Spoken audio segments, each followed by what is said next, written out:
Welcome to a special breaking news episode of Buckeyes Tomorrow Morning. I'm your host, Tom Orr. The Buckeyes just got some very, very good news in the recruiting world. I've got some good news for you as well. I'm joined by Juck Miletti, the recruiting insider for BuckeyeInsiders.com. Juck, Ohio State just landed a commitment from Karlos May, defensive tackle out of Birmingham, Alabama. That is not a place where Ohio State pulled a lot of recruits for decades and decades and decades, and then all of a sudden, it's essentially a pipeline area for the Buckeyes somehow. So what is Ohio State getting in Karlos May?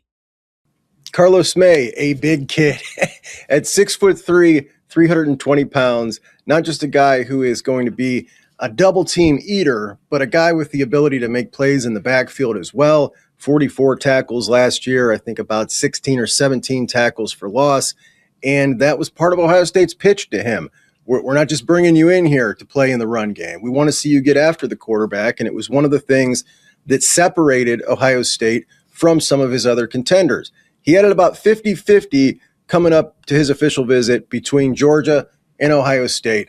And the Buckeyes won him over. But the original thing that really turned him on to Ohio State was his visit to the Penn State game last year and seeing the attitude in the locker room from the Ohio State players, from Coach Johnson.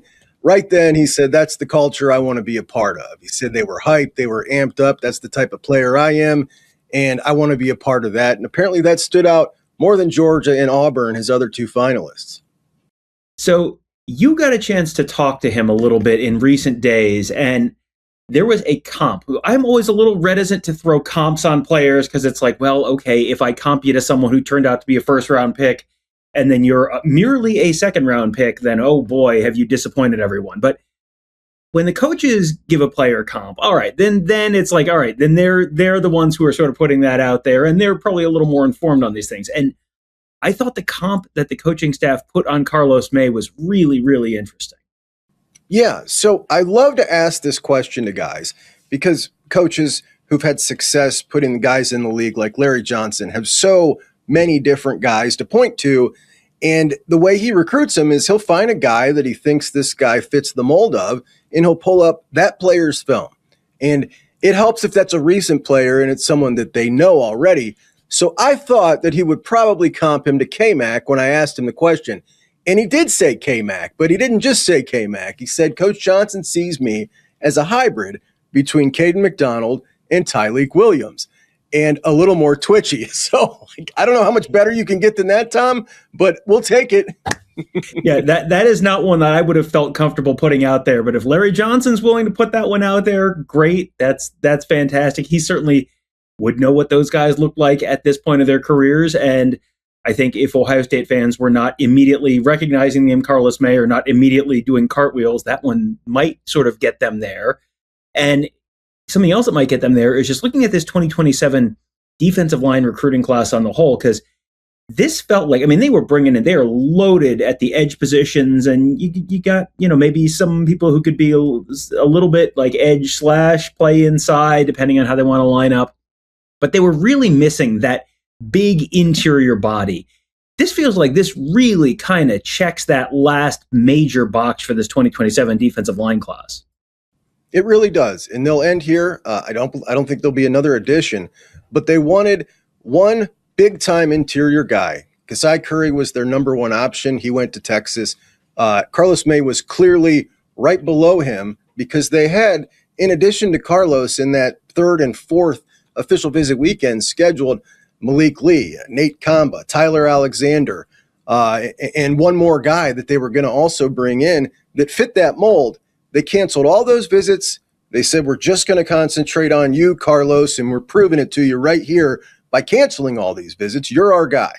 And they successfully sold him on that, and he feels valued as the one big-time dude. And in addition, he was the fourth of those guys to commit, and they told him, look, we're putting together something special on the defensive line with Markus, with Wyatt, and with DJ, and he was like, I'm in. Let's make it a legendary four. And apparently all four of these guys are very excited to be part of this foursome that they've put together. It's something they've talked about. It's something they'll continue to talk about. They want to be legendary together.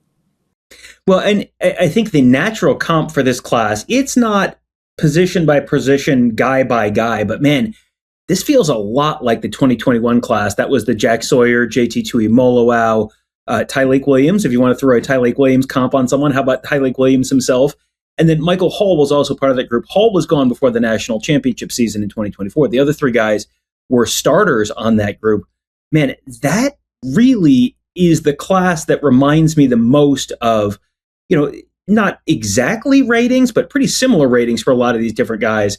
And that one really just reminds me a lot of what this class could end up meaning for Ohio State. Yeah, if we're looking in the modern recruiting era, that was certainly the gold standard, coming in with Jack and JT, both 5 stars, top 10 players in the country. Then you had Mike Hall, who was just a borderline top 100. And then you had Tyleik as a top 250 guy. I mean, that's an incredibly impressive haul. But if we're just talking strictly rankings, this one takes the cake. When you've got DJ, the number 1 player, Markus, a consensus 5-star, Wyatt Smith is a top 50 now. I believe he'll end a 5-star. And Karlos May is a top 100. Without a doubt, on paper, this is the best defensive line haul the Buckeyes have put together in the modern recruiting era. And they are not done yet on the defensive side of the ball. They may be done at defense, at defensive line. They're not done on the defensive side of the ball necessarily. And we talked a little bit about the fact that there's probably a little bit of work still to do in the secondary. But they also have another decision coming up in the next week or so. I know David Gabriel-George is set to announce soon, and I'm not going to put you, I don't know that anyone's quite ready to put a final pick out there, but is that the only big announcement that we know of that's coming soon? It is. One name came off the board today in Monshun Sales, wide receiver out of Indiana, who was originally from Alabama, and that one looked like it was going to be Indiana, Alabama, and then Texas came in late. And it ended up being between Texas and Indiana, with Ohio State kind of finishing a distant 4th. We never really talked about them being in on that because it was pretty clear from the beginning they were not going to put forth the investment to get themselves in on that one. As good of a player as he is, they held pat there and saved that big swing with that big package for David Gabriel-George. And again, that decision here on the 22nd, as far as David says, the decision has not been made yet, contrary to what his uncle said.